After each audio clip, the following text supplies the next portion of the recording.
দেখো জৈব যৌগ নিয়ে অনেক স্যার তাহলে কালকে কখন? কালকে কয়টা করবা? 6টায় করবা?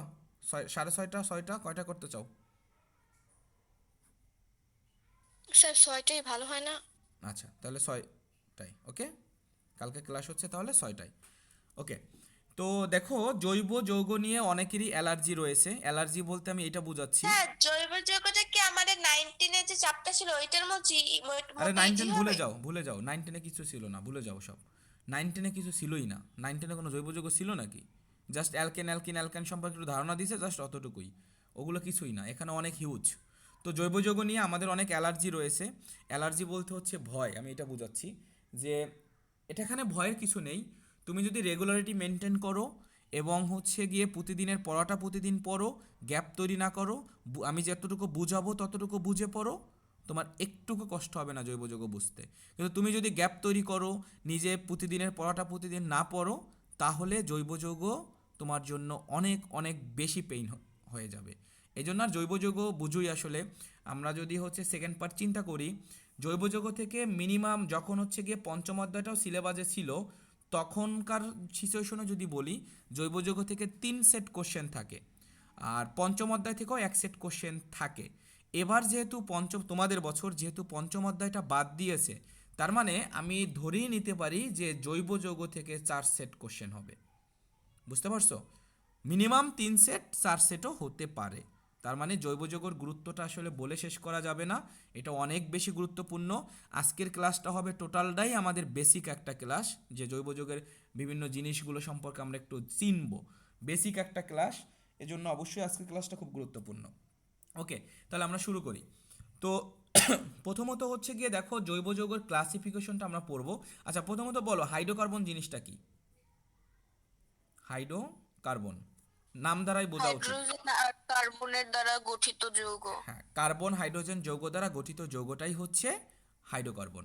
তো আমি একটু ইতিহাসটা একটু জানানোর চেষ্টা করি, ইতিহাসটা কি, জৈব যৌগটা আসলে আসলো কিভাবে। অনেক আগে একটা মতবাদ ছিল, যে মতবাদটার নাম ছিল প্রাণশক্তি মতবাদ। প্রাণশক্তি মতবাদ, এই মতবাদটা ছিল বিজ্ঞানী বার্জেলিয়াসের। যদিও এই জিনিসগুলো তোমার বইতে নাই, একটু শোনো আলোচনাগুলো। মানে প্রাণশক্তি মতবাদ নামে একটা মতবাদ ছিল, যে ধারণাটা ছিল, মতবাদটা বিজ্ঞানী বার্জেলিয়াস দিয়েছিলেন।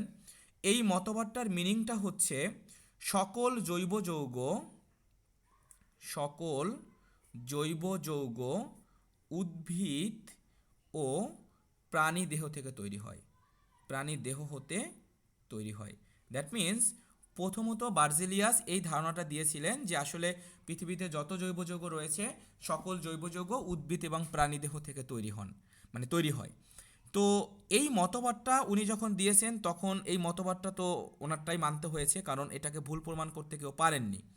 আস্তে আস্তে বিজ্ঞানী ভোলার, কেউ উচ্চারণ এটাকে ইংলিশে যদি উচ্চারণ করতে যাও, তখন এটার উচ্চারণটা উহুলার হয়, ইউলার হয় সহজ কথায়। ঠিক আছে? তো এই বিজ্ঞানী এই মতবাদটাকে ভুল প্রমাণ করছেন। মতবাদকে মতবাদকে ভুল প্রমাণ করেন। কিভাবে ভুল প্রমাণ করেন? ইনি বলছেন সকল জৈব যৌগ উদ্ভিদ এবং প্রাণী দেহ থেকে তৈরি হয়। তো ইনি ভুল প্রমাণ করছেন রসায়ন ল্যাবে, রসায়ন পরীক্ষাগারে, পরীক্ষাগারে জৈব যৌগ তৈরি করছেন, জৈব যৌগ তৈরি করেন। কথা বুঝছো? তা উনি হচ্ছে ল্যাবে প্রথমত হচ্ছে গিয়ে, ল্যাব ল্যাবে প্রথমত হচ্ছে জৈব যৌগ তৈরি করেন। তার মানে ল্যাবে তৈরি করা মানে কি, সেই জৈব যৌগটা দেখো, উদ্ভিদ এবং প্রাণীদেহ থেকে তৈরি হওয়া মানে কি, প্রাকৃতিকভাবে তৈরি হওয়া। এই কথাটার মিনিং কি, প্রাকৃতিকভাবে তৈরি হওয়া। ধরো আমরা মরে গেলাম, মরে গেলে পচে গেলাম, আমাদের দেহ থেকে হচ্ছে গিয়ে একটা জৈব যৌগ তৈরি হলো। আবার একটা উদ্ভিদ মরে গেল, পচে গেল, সেখান থেকে একটা জৈব যৌগ তৈরি হলো। এই মতবাদটার মিনিংটা কিন্তু এইটাকে ইনডাইরেক্টলি এটা নির্দেশ করে যে সকল জৈব যৌগ প্রাকৃতিকভাবে তৈরি হয়, কোনো পরীক্ষাগারে বা ল্যাবে কোনো জৈব যৌগ তৈরি করা যায় না। বিজ্ঞানী ভোলার হচ্ছে এই জিনিসটা ভুল প্রমাণ করছেন, এবং উনি ল্যাবে জৈব যৌগ তৈরি করছেন। কিভাবে তৈরি করছেন? অ্যামোনিয়া সায়ানেটকে, এটা হচ্ছে অ্যামোনিয়া সায়ানেট, অ্যামোনিয়া সায়ানেটকে পুনর্বিন্যাস করছেন। পুনর্বিন্যাস করে, অ্যামোনিয়া সায়ানেটকে পুনর্বিন্যাস করে ইউরিয়া তৈরি করছেন। তো এই ইউরিয়াটা হচ্ছে একটা জৈব যৌগ। তাহলে প্রথম ল্যাবে তৈরি জৈব যৌগ কি? তৈরি জৈব যৌগ ইউরিয়া। এটা কিন্তু একটা এমসিকিউ কোশ্চেন। প্রথম ল্যাবে তৈরি জৈব যৌগ কোনটা? তাহলে ইউরিয়া। এই পুনর্বিন্যাস কথাটার মানে কি? আমরা সমাণু জিনিস নামে এসএসসিতে পড়ে আসছি, সমানুতা। সমানুতার মিনিংটা হচ্ছে একই আণবিক সংকেত, যদিও ডিটেলস আমরা পড়বো সামনে, একই আণবিক সংকেত কিন্তু ভিন্ন গাঠনিক সংকেত, ভিন্ন গাঠনিক সংকেত, এই জিনিসটাকে বলা হয় সমানুতা। দেখো এই যৌগটার সাথে তুমি যদি এই যৌগটার কম্পেয়ার করো, এখানে নাইট্রোজেন আছে কয়টা? দুইটা। এখানেও দেখো নাইট্রোজেন আছে কয়টা? দুইটা। হাইড্রোজেন আছে এখানে চারটা, এখানেও দুইটা দুইটা চারটা, কার্বন একটা, অক্সিজেন একটা, কার্বন একটা, অক্সিজেন একটা। তাহলে এখানে যা যা আছে ঠিক তাই এখানে রয়েছে। তাহলে এই যৌগটা আর এই যৌগটার আণবিক সংকেতটা কি? একই, কিন্তু গঠনগত কিন্তু তফাৎ হয়েছে। তার মানে আণবিক সংকেত সেম, কিন্তু গাঠনিকটা ভিন্ন হওয়ার কারণে এরা একে অপরের কি হবে? এরা একে অপরের সমাণু হবে। কথা বুঝছো? এবং এই যৌগটা হচ্ছে ল্যাবে তৈরি প্রথম জৈব যৌগ। এতটুকু বুঝছো? জি স্যার। জি স্যার। আচ্ছা, এরপরে হচ্ছে একটা কোশ্চেন, যে কোশ্চেনটা হচ্ছে মানে আমাদের যত যৌগ রয়েছে সেই যৌগটাকে দুইটা ভাগে ভাগ করা হয়েছে, একটা হচ্ছে জৈব আর একটা হচ্ছে অজৈব। তো কোশ্চেনটা হচ্ছে জৈব যৌগ বেশি, জৈব যৌগ না অজৈব যৌগ? অজৈব যৌগ কোনটি বেশি? এটা হচ্ছে কোশ্চেন। বলতে পারবা কেউ? পৃথিবীতে জৈব যৌগের সংখ্যা বেশি না অজৈব যৌগের সংখ্যা বেশি? স্যার অজৈব। বলো তো, সবাই অন্যরাও বলো, দেখি কে কি বলো। জৈব যৌগের। আচ্ছা বলো, অন্যরা একটু বলো, সবাই বলো, রেসপন্স করার চেষ্টা করো, দেখি কার কি মাথায় আসে। হাফসা বলো কি হবে?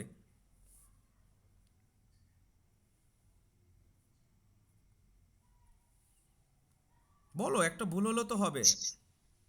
স্যার আমারও মনে হয় জৈব যৌগের সংখ্যা বেশি। হ্যাঁ, জৈব যৌগের সংখ্যা বেশি, জৈব যৌগের সংখ্যা বেশি। কেমন বেশি? জৈব যৌগ যদি একটা অনুপাত যদি তোমাকে দেখাই, জৈব যৌগ যদি 80 লক্ষ হয়, অজৈব হচ্ছে, অজৈব যৌগ হচ্ছে 1 লক্ষ। তার মানে বুঝো কত তফাৎ? 80:1। জৈব যদি 80টা হয়, অজৈব মাত্র একটা, অনেক তফাৎ। নেক্সট কোশ্চেন হচ্ছে আমার, কেন জৈব যৌগ বেশি? নেক্সট কোশ্চেন হচ্ছে কেন জৈব যৌগ বেশি? কেন জৈব যৌগ? একদম বেসিক কথাবার্তা বলতেছে, এই জিনিসগুলো কিন্তু বইতে নেই। কেন জৈব যৌগ বেশি? এর রিজন হচ্ছে, এর অ্যান্সার হচ্ছে কার্বনের ক্যাটিনেশন ধর্ম, ক্যাটিনেশন ধর্ম। এখন কোশ্চেন আবার কি, এটা আবার কি? ক্যাটিনেশন ধর্মটা কি? ক্যাটিনেশন ধর্মটা হচ্ছে একটা কার্বনের হাত থাকে কয়টা, মানে বন্ড থাকে কয়টা? চারটা। একটা কার্বন এই চারটা হাত দ্বারা বা চারটা বন্ড দ্বারা চারটা কার্বনের সাথে ইনক্লুড হইতে পারে, মানে বন্ধন তৈরি করতে পারে। এই চারটা কার্বনের সাথে যদি বন্ড তৈরি করে, আবার প্রত্যেকটা কার্বনের দেখো 3টা করে বন্ড খালি থাকে, প্রত্যেকটার সাথে যদি তুমি কার্বন এভাবে দাও, কোনো দিন শেষ হবে বলো তো? কোনো দিন শেষ করতে পারবো? আবার দেখো এই যে হ্যাঁ হাত, স্যার। হাত বেড়ে গেছে না, আবার হাত তৈরি হয়েছে না, প্রত্যেকটারই হচ্ছে কি 3টা করে আবার বাড়ছে। তো একটা কার্বন আর একটা কার্বনের সাথে বন্ধন তৈরি করার যে প্রবণতাটা, এটাই হচ্ছে কার্বনের ক্যাটিনেশন ধর্ম। তো এই কার্বনের ক্যাটিনেশন ধর্মের কারণেই মূলত জৈব যৌগের সংখ্যা হচ্ছে প্রচুর পরিমাণে। কারণ জৈব যৌগ বলতে আমরা হাইড্রোকার্বনকে বুঝি, হাইড্রোকার্বন বলতে কার্বন হাইড্রোজেন দ্বারা গঠিত যৌগটা কি আমরা বলি।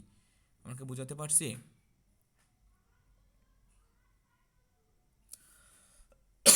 বুঝছো কিনা বলো? জি স্যার। এতটুকু বুঝছো সবাই? ওকে, এরপরে আমরা যাব জৈব যৌগের ক্লাসিফিকেশনে যাব। প্রথমত হচ্ছে গিয়ে দুই ভাগে ভাগ করছে জৈব যৌগকে, দুইটা ভাগে ভাগ করছে, একটা হচ্ছে মুক্ত শিকল আর একটা হচ্ছে বদ্ধ শিকল। ঠিক আছে, বদ্ধ শিকল। তো এখন আমরা একটু চিনব, এই এই জিনিসগুলো কিন্তু বুঝতেই হবে, না বুঝলে কিন্তু তোমার জৈব যৌগ বুঝতে অনেক কষ্ট হবে। তো একটু মুক্ত শিকলটা সম্পর্কে ধারণা দিব, প্রত্যেকটাই এক্সপ্লেন করব আমি। মুক্ত শিকলটা হচ্ছে সহজ কথা, এই জিনিসটা মনে রাখবা, প্রান্তীয় কার্বন থাকবে। প্রান্তীয় কার্বন বলতে কি, ধরো এই একটা বেঞ্চ আছে, এই বেঞ্চে তোমরা তিনজন বসবা, এই মনে করো হাফসা, এই মনে করো ফাইজা, এই মনে করো হচ্ছে ইবা, ঠিক আছে? তো ফাইজা কি কোনো প্রান্তে আছে বলো তো? ফাইজার কি কোনো প্রান্তে আছে? বেঞ্চের প্রান্তে কে আছে? এক প্রান্তে আছে হাফসা, এক প্রান্তে আছে কে? ইভা। তো দেখো এখানে হচ্ছে গিয়ে প্রান্তীয় তাহলে কে? হাফসা এবং ইভা। তো এরকম আমরা যদি উদাহরণ দেই, ধরো এরকম একটা যৌগ আমি যদি লিখি CH3 CH2 CH3, এই যৌগটা কিসের উদাহরণ? এই যৌগটা হচ্ছে প্রোপেনের উদাহরণ। তো এখানে যদি কাউন্ট করো, এই কার্বনটা দেখো, এই কার্বনটা যদি দেখো, তাহলে এই দুইটা কার্বন হচ্ছে প্রান্তীয় কার্বন তুমি বলতে পারো। সহজ কথায় আরেকটাভাবে তুমি মনে রাখতে পারো যে মুক্ত শিকলে মানে প্রত্যেকটা কার্বন দুইটা কার্বনের সাথে যুক্ত থাকবে না। এই কার্বনটা দেখো, তুমি যদি এইটার গাঠনিক আঁকো, জৈব যৌগে কিন্তু গাঠনিক তোমার সব কিছুর সলিউশন। এই কার্বনের সাথে তিনটা হাইড্রোজেন আছে, দাও তিনটা হাইড্রোজেন।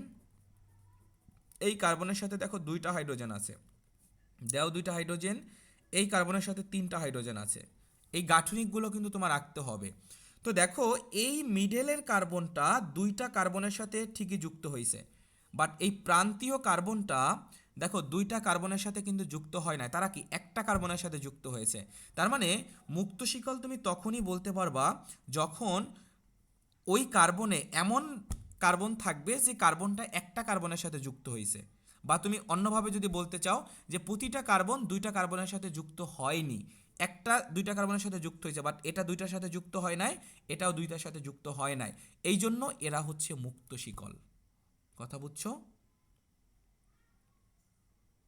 মানে তোমার হাতটা জি মুক্ত স্যার। আছে, এখানে আরেকটা কার্বন তুমি যোগ করতে পারবা, বিষয়টা এইটা। তোমার যে দুই হাত মনে করো এরকম মানে আছে, সরানো আছে, তো দুই হাতের সাথে দুইটা কার্বন যুক্ত হইতে পারবে। তো এই কার্বনের সাথে কিন্তু আরেকটা কার্বন যুক্ত করতে পারতে, এই হাইড্রোজেনটা যুক্ত না করে। কিন্তু এই কার্বনের সাথেও তুমি বলতে পারো যে এখানে তো যুক্ত, হ্যাঁ পারো, কিন্তু এখানে নর্মালি চেনার জন্য যা সেটা মনে রাখবা যে প্রত্যেকটা কার্বন দুইটা কার্বনের সাথে যুক্ত হয়নি, বা প্রান্তীয় কার্বন, এই যে বেঞ্চের উদাহরণ দিলাম যে হাফসা এবং ইবা হচ্ছে প্রান্তে আছে, তো এখানেও দেখো দুইজন প্রান্তে রয়েছে। এখন একটু বদ্ধটা একটু এট এ টাইম একটু বুঝাই, তাহলে ডিফারেন্সটা বুঝলেই হচ্ছে বুঝতে পারবা। বদ্ধ শিকলে হচ্ছে প্রান্তীয় কার্বন নেই, এভাবে মনে রাখতে পারো প্রতিটি কার্বন মিনিমাম দুটি কার্বনের সাথে যুক্ত থাকবে, এটা বলতে পারো। যেমন আমি যদি উদাহরণ দেই, দেখো CH2 CH2, এই দেখো তো এই যৌগটার দিকে তাকাও, এই কার্বনটা এই কার্বনের সাথে যুক্ত হয়েছে, এই কার্বনের সাথে যুক্ত হয়েছে, এই কার্বনটা এর সাথেও যুক্ত হয়েছে, এর সাথেও যুক্ত হয়েছে, এই কার্বনটা এর সাথেও যুক্ত হয়েছে, এর সাথেও যুক্ত হয়েছে। তার মানে দেখো প্রত্যেকটা কার্বন দেখো দুইটার সাথে যুক্ত হয়েছে, দ্যাট মিন্স এ হচ্ছে কি বদ্ধ শিকলের উদাহরণ। এবং এখানে তুমি কিন্তু কোনো প্রান্ত খুঁজে পাবা না যে কোন জায়গা থেকে, মানে এর প্রান্ত বলতে এই যে বেঞ্চের মতন তুমি এই একটা প্রান্তে আছে, এখন তুমি এইটাকে প্রান্ত ধরবা, এটা কি করছে, সবগুলো কিন্তু তুমি কল্পনা করতে পারো, কারণ এটা হচ্ছে বদ্ধ, মানে সব আটকানো চারদিকে, দেখো এর সাথে কি একটা মানে কি অবস্থা, মানে বন্ড অবস্থায় তৈরি করে আসছে, এই জন্য এটা হচ্ছে বদ্ধ শিকল হাইড্রোকার্বন। বুঝতে পারছো? বেসিক জি স্যার। ডিফারেন্সটা বুঝছো? মুক্ত বদ্ধের বেসিক ডিফারেন্সটা বুঝছো? জি স্যার। আচ্ছা, তো মুক্ত শিকলকে আবার ক্লাসিফিকেশন আমরা করব। মুক্ত শিকলের ক্লাসিফিকেশন পর্ব। মুক্ত শিকলকে আবার হচ্ছে গিয়ে দুইটা ভাগে ভাগ করছে, একটা সম্পৃক্ত হাইড্রোকার্বন, আর দুই নম্বরে হচ্ছে অসম্পৃক্ত হাইড্রোকার্বন, এই দুইটা ভাগে ভাগ করা হয়েছে। এই সম্পৃক্ত হাইড্রোকার্বনকে আবার একটা ভাগে ভাগ করছে, সেই ভাগটা হচ্ছে অ্যালকেন, আমি সবটাই ব্যাখ্যা করব। অসম্পৃক্ত হাইড্রোকার্বনকে আবার দুইটা ভাগে ভাগ করছে, একটা হচ্ছে অ্যালকিন আর একটা হচ্ছে অ্যালকাইন, এই দুইটা ভাগ করা হয়েছে। তো সম্পৃক্ত হাইড্রোকার্বন বলতে আমরা কি বুঝি? সম্পৃক্ত হাইড্রোকার্বন বলতে আমরা বুঝি কার্বন কার্বন একক বন্ধন থাকবে, একক বন্ধন থাকবে। এটা হচ্ছে কি আমাদের সম্পৃক্ত হাইড্রোকার্বনের বেসিক কথা। আর অসম্পৃক্ত হাইড্রোকার্বনের বেসিক কথা হচ্ছে কার্বন কার্বন দ্বিবন্ধন অথবা কার্বন কার্বন ত্রিপল বন্ধন। দ্যাট মিন্স দ্বিবন্ধন অথবা ত্রিবন্ধন থাকবে। এটা যখন থাকবে তখন সেটাকে বলবো অসম্পৃক্ত হাইড্রোকার্বন। একক বন্ধন থাকলে সেটাকে আমরা বলি অ্যালকেন, দ্বিবন্ধন থাকলে সেটাকে আমরা বলি অ্যালকিন, ত্রিপল বন্ধন Alkyne। থাকলে সেটাকে আমরা বলি অ্যালকাইন। বুঝতে পারছো? তাহলে মুক্ত শিকলটা আমরা চিনছি সম্পৃক্ত, অসম্পৃক্ত। সম্পৃক্ত থেকে আসছে অ্যালকেন, অসম্পৃক্ত থেকে আসছে অ্যালকিন এবং হচ্ছে অ্যালকাইন। ঠিক আছে? তো এখন আমরা অ্যালকিন অ্যালকাইন এবং অ্যালকেন অ্যালকিন এবং অ্যালকাইন সম্পর্কে একটু কথা বলবো। তিনটা কিভাবে চিনব, অ্যালকেন, অ্যালকিন এবং হচ্ছে অ্যালকাইন, এই তিনটা কিভাবে একটু চিনব এটা একটু দেখো। অ্যালকেনের একটা সাধারণ সংকেত থাকবে CnH টুয়াইজেন প্লাস 2। অ্যালকিনের একটা সাধারণ সংকেত থাকবে CnH টুয়াইজেন। অ্যালকাইনের একটা সাধারণ সংকেত থাকবে CnH টুয়াইজেন মাইনাস 2। তো এইটা কি সাধারণ সংখ্যাটা তোমাকে কি নির্দেশ করতেছে, যে কার্বন সংখ্যা যা n, এখানে কি টুয়াইজেন মানে কার্বন সংখ্যা দ্বিগুণ করা হয়েছে। এখানে কার্বনের এই এনের পরিবর্তে যদি 2 বসাও, এখানে হবে কি 2 ইন্টু 2, 4, 4-এর সাথে 2 যোগ করবা। তাহলে এখানে দেখো এই যে C2H6 এরকম একটা যদি যৌগ দেওয়া থাকে, এই যৌগটাকে এই সাধারণ সংকেতে ফালিয়ে তুমি এটা যে একটা অ্যালকেন এটা বলতে পারবা। আমি কি বুঝাতে পারছি? দেখো 2 এর সাথে এখানে কি টুয়াইজেন প্লাস 2, তাহলে এন এর মান যদি 2 বসাও, 2 গুণ 2 যোগ 2 6, তাহলে এটাকে একটা অ্যালকেন। এভাবে মনে রাখবা, কার্বন সংখ্যা যদি যা থাকে, হাইড্রোজেন যদি তার দ্বিগুণের থেকে 2 বেশি হয়, কার্বন আছে 2টা, হাইড্রোজেনের দ্বিগুণ কত, কার্বনের 2 এর দ্বিগুণ হচ্ছে 4, 4-এর সাথে 2 যোগ করে আমরা 6 পাই। কার্বন যা, হাইড্রোজেন যদি তার দ্বিগুণের থেকে 2 বেশি হয়, সেটা একটা অ্যালকেন। কার্বন যা, হাইড্রোজেন যদি তার দ্বিগুণ হয়, হাইড্রোজেন যদি তার দ্বিগুণ হয়, সেটা হচ্ছে একটা অ্যালকিন।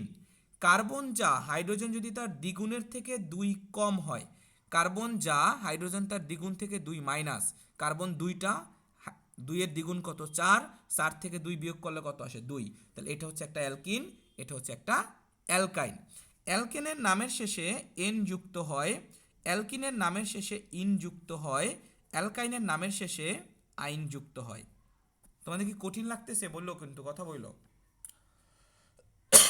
তোমরা কি বুঝতেছো সবাই? জি স্যার। জি স্যার। কঠিন লাগতেছে না তো? না স্যার। আচ্ছা, তো এখন যদি আমি একটু তিনটারই উদাহরণ দিয়ে দেখাই, যে আমরা যদি প্রোপেনটাকে উদাহরণ হিসাবে নেই, প্রোপেন নামের শেষে কি আছে এন, তাহলে প্রোপেন হচ্ছে 3 কার্বন বিশিষ্ট, C3 হলে হাইড্রোজেন কয়টা হবে 8টা। তো এর জন্য যদি গাঠনিক তৈরি করো, দেখো কার্বন হচ্ছে কয়টা 3টা, তাহলে 3টা নাও, 3টার সাথে হাইড্রোজেন দ্বারা যোজনী পূর্ণ করো তার, এই যে হাইড্রোজেন দ্বারা আমরা যোজনী পূর্ণ করব, 4 কার্বনের হাইড্রোজেনের 1, তাহলে এখন তুমি দেখ হাইড্রোজেন সংখ্যা কাউন্ট করো, 1 2 3 4 5 6 7 8। দেখো আমাদের হচ্ছে 8টা মানে 3টা কার্বনের সাথে 8টা হাইড্রোজেন আছে, সব কিছুই ঠিক আছে। এবং কার্বন কার্বন তুমি কেমন বন্ধন পেয়েছো? কার্বন কার্বন কিন্তু একক বন্ধন পেয়েছো, দ্বিবন্ধন বা ত্রিপল বন্ধন কিছুই পাওনি। সুতরাং এটা হচ্ছে কি একটা অ্যালকেনের উদাহরণ। একে এখন তুমি চাইলে এভাবেও লিখতে পারো, এই কার্বনের সাথে 3টা হাইড্রোজেন আছে, তার মানে কি CH3, তারপর কার্বন কার্বন একটা বন্ড আছে, তারপর কি এই কার্বনের সাথে 2টা হাইড্রোজেন আছে, তার মানে CH2, তারপর আবার কি কার্বন কার্বন একটা বন্ড আছে, এই কার্বনের সাথে 3টা হাইড্রোজেন আছে, তার মানে কি CH3। বুঝতে পারছো? তার মানে এভাবেও তুমি লিখতে পারো প্রোপেন। এরপর যদি আমরা এই প্রোপেনেরই অ্যালকিন রূপটা কি হবে, প্রোপিন, নামের শেষে কি যুক্ত হয়েছে, এখানে এন যুক্ত হয়েছে, এখানে কি হয়েছে নামের শেষে ইন যুক্ত হয়েছে। তো প্রোপিন হলে এটা একটা অ্যালকিনের উদাহরণ। এখানে আমাদের কি হবে তাহলে, 3 কার্বন হলে হাইড্রোজেন কয়টা হবে 6টা হবে, কারণ আমরা কিছুক্ষণ আগে শিখছি অ্যালকিনের সাধারণ সংখ্যা হচ্ছে CnH টুয়াইজেন, কার্বন যা, হাইড্রোজেন তার দ্বিগুণ, তাহলে CnH টুয়াইজেন। তো দেখো এখানে কার্বন 3টা হলে হাইড্রোজেন 6টা হবে। তো এর গাঠনিক তৈরি করো, কার্বন 3টা কার্বন নাও, নিলাম 3টা কার্বন, প্রত্যেকটার সাথে একটা বন্ড দাও। যেহেতু এটা একটা অ্যালকিনের উদাহরণ, তো অ্যালকিনে আমাদের কি হয়, কার্বন কার্বন দ্বিবন্ধন হয়। তো এই কার্বনের সাথে একটা মানে যে কোনো একটা কার্বনে তুমি দ্বিবন্ধন দাও, আমরা এখানে একটা দ্বিবন্ধন দিলাম, তুমি চাইলে এখানেও দিতে পারতা, যে কোনো একটা জায়গায় দ্বিবন্ধন দাও।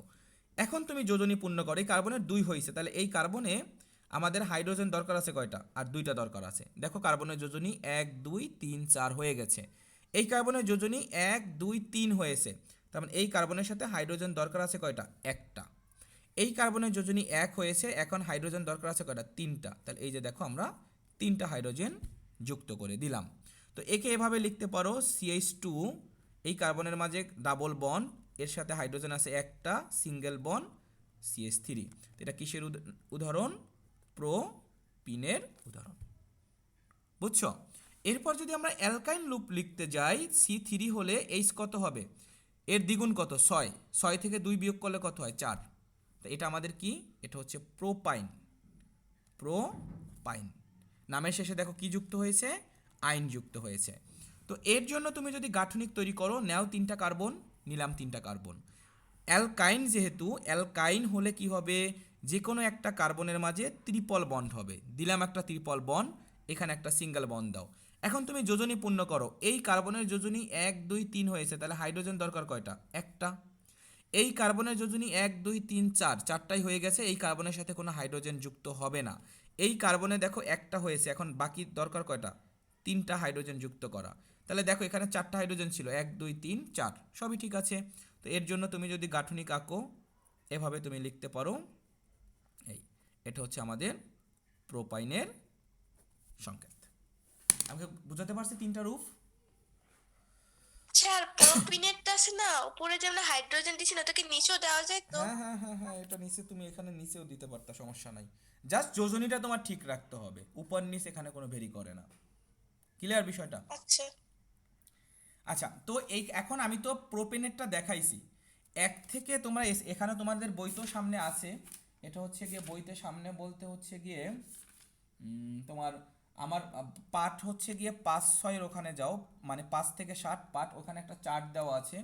দেখো এখানে হচ্ছে 1 থেকে 10 পর্যন্ত, এই যে মিথেন থেকে ডেকেন পর্যন্ত, methane ethane propane butane pentane hexane heptane octane nonane decane, এই 10টা রূপ দেওয়া আছে, অ্যালকেন রূপটা দেওয়া আছে। তো তোমাদের এখানে একটা কাজ থাকবে, 1 থেকে 10 পর্যন্ত 3টা রূপ লেখা, 3টি রূপ লিখবা। স্যার এই 3টা রূপ না আমার আগে লেখা আছে, ওগুলো আগেগুলো দিয়ে দেবো? দিয়ে দেবে, আবার প্র্যাকটিস করো, নতুন শুরু করছো আবার প্র্যাকটিস করো, প্র্যাকটিস করলে তো দোষ নেই রে ভাই। আচ্ছা ঠিক আছে। আচ্ছা, তো এই 3টা রূপ যদি একটু ক্লিয়ার হয়, এভাবে আমি যে দেখো একটা একদম 3টা রূপই গাঠনিক, এই গাঠনিক আঁকছি, তারপর আবার নিচে লিখছি, আবার গাঠনিক আঁকছি নিচে লিখছি, আবার গাঠনিক আঁকছি নিচে লিখছি, আবার এই আণবিক সংকেতটা লিখছি, এখানে এই আণবিক সংকেতটা লিখছি, এখানে এই আণবিক সংকেতটা লিখছি, এইভাবে প্র্যাকটিস করবা, তাহলে তোমার জিনিসগুলো অনেক অনেক ইজি হয়ে যাবে। এই জায়গাগুলো ইজি হওয়া চাই, কারণ যত জৈব যৌগ আছে এগুলো নিয়ে আলোচনা হয় ম্যাক্সিমাম জায়গায়, এগুলোর সাথে একটু চেঞ্জ হয়, একটু একটু চেঞ্জ আসে, ঠিক আছে? সো এই জিনিসটা যদি একটু আয়ত্ত হয়, তাহলে তোমার কাছে জিনিসগুলো সহজ হয়ে যাবে। তো এটা গেল আমাদের মুক্ত শিকলের বিষয়, মুক্ত শিকলটা আমাদের কমপ্লিট হলো। এখন হচ্ছে বদ্ধ শিকল। বদ্ধ শিকলকে আবার 2টা ভাগে ভাগ করছে। বদ্ধ শিকলকে হচ্ছে গিয়ে ভাগ করা হয়েছে 2টা ভাগে। সেই 2টা ভাগ কি? একটা হচ্ছে গিয়ে কার্বোসাইক্লিক, কার্বোসাইক্লিক, আর একটা হচ্ছে হেটারোসাইক্লিক, হেটারোসাইক্লিক, এই 2টা ভাগে ভাগ করা হয়েছে। তো কার্বোসাইক্লিক হচ্ছে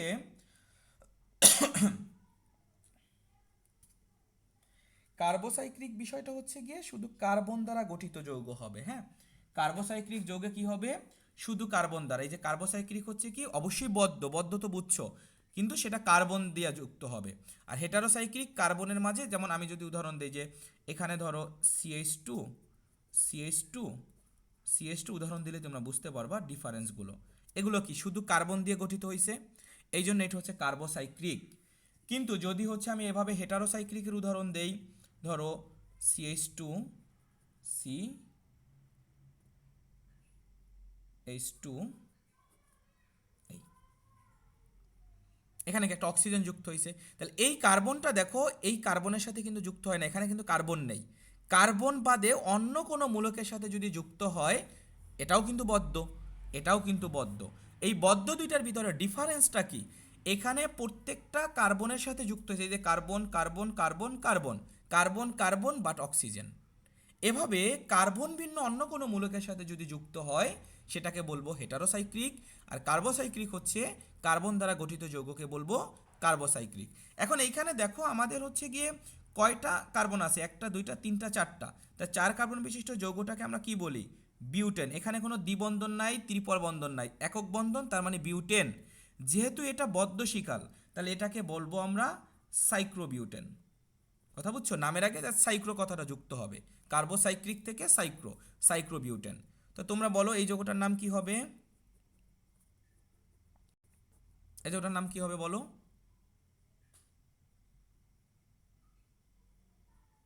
সাইক্লোপ্রোপেন। সাইক্রোপ্রোপেন, গুড।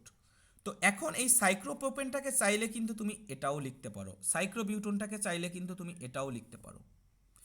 এই প্রত্যেকটা প্রান্ত এক একটা কার্বনকে নির্দেশ করে এবং এইটা কি একটা কার্বন কার্বন বন্ড নির্দেশ করে। তাহলে দেখো একটা কার্বন একটা কার্বন একটা কার্বন, তাহলে এই কার্বনের মাঝে এই কার্বনের মাঝে একটা বন্ড আছে, দেও বন্ড, এই কার্বন মাঝে এই কার্বনে একটা বন্ড আছে, এই কার্বন মাঝে এই কার্বনে একটা বন্ড আছে। এখন তুমি যোজনী পূর্ণ করো, এই কার্বনের যোজনী 2 হয়েছে, তার মানে কি 2টা হাইড্রোজেন দিতে হবে। এই যে দেখো সেই জন্য CH2, এখানেও 2 হয়েছে, 2টা হাইড্রোজেন আমাদের দরকার, এই যে দেখো CH2, এখানেও 2 হয়েছে, 2টা হাইড্রোজেন দরকার, এই জন্য দেখো CH2। কথা বুঝছো? তো এইভাবে কিন্তু এই যে এটাও কিন্তু এটারই ফরম্যাটের মতন চিন্তা করো, দেখো। তো আমরা যদি এখন সাইক্রোপেন্টেন চিন্তা করি, তো সাইক্রোপেন্টেনকে আমরা এইভাবে আঁকতে পারি। আমরা যদি সাইক্রোহেক্সেন চিন্তা করি, হেক্সেন মানে 6 কার্বন, তাহলে এইটা আঁকতে পারি। বেনজিনের কিন্তু ওই বৃত্তটা আসবে না, এটা কিন্তু সাইক্রোহেক্সেন, এটা কিন্তু বেনজিন না। তো এইটা দেখো এইভাবে, তাহলে এটা কি হলো মিনিংটা, এইভাবে CH2 CH2 CH2 CH2 তারপর হচ্ছে CH2, এটা হচ্ছে আমাদের এটা। আর এই যে সাইক্রোহেক্সেনটা যদি তুমি চিন্তা করো, CH2 CH2 CH2 CH2 CH2 CH2, এটা হচ্ছে আমাদের সাইক্রোহেক্সেন। তো আমরা কি বুঝতে পারতেছি বলো তো? দেখো বদ্ধ কিন্তু, ফার্স্ট অফ অল প্রত্যেকটা জিনিস কিন্তু বদ্ধ, বুঝছো কিনা বলো। জি স্যার। এরপরে দেখো আবার কার্বোসাইক্লিক যৌগটাকে হচ্ছে গিয়ে 2টা ভাগে ভাগ করছে, কার্বোসাইক্লিককে আবার 2টা ভাগে ভাগ করছে, কার্বোসাইক্লিক একে 2টা ভাগে ভাগ করছে, একটা হচ্ছে অ্যালিসাইক্লিক, অ্যালিসাইক্লিক, আর একটা হচ্ছে অ্যারোমেটিক, অ্যারোমেটিক। এই যে অ্যারোমেটিক নামটা তোমরা এসএসসিতে শুনে আসছো যে বেনজিন হচ্ছে একটা অ্যারোমেটিক যৌগ। তো অ্যালিসাইক্লিক যৌগগুলো এইখানে আমি যে উদাহরণগুলো দিয়েছি এরা সবাই এলিসাইক্লিক যৌগ, এরা সবাই এলিসাইক্লিক যৌগ। এখন বুঝবো কিভাবে এলিসাইক্লিক আর অ্যারোমেটিকের ভিতর তফাৎটা কি হবে। অ্যারোমেটিক যৌগে একটা বেনজিন বলয় থাকবে, এভাবে একটা বেনজিন বলয় থাকবে। এই বেনজিনটা মানে কি, বেনজিনের জন্য যদি তুমি গাঠনিক আঁকো, এখানে 6টা কার্বন আছে, প্রত্যেকটা প্রান্ত হচ্ছে গিয়ে এভাবে কার্বন দাও, এই দিলাম। এরপরে দেখো আমাদের বেনজিনের সংকেত কি, বেনজিনের সংকেত হচ্ছে C6H6, প্রত্যেকটা কার্বনের সাথে একটা করে হাইড্রোজেন আছে, তো দাও একটা করে হাইড্রোজেন, প্রত্যেকটা কার্বনের সাথে দিলাম একটা করে হাইড্রোজেন। এখন তুমি যোজনীটা কাউন্ট করো, যোজনীর দিকে তাকাও, এখানে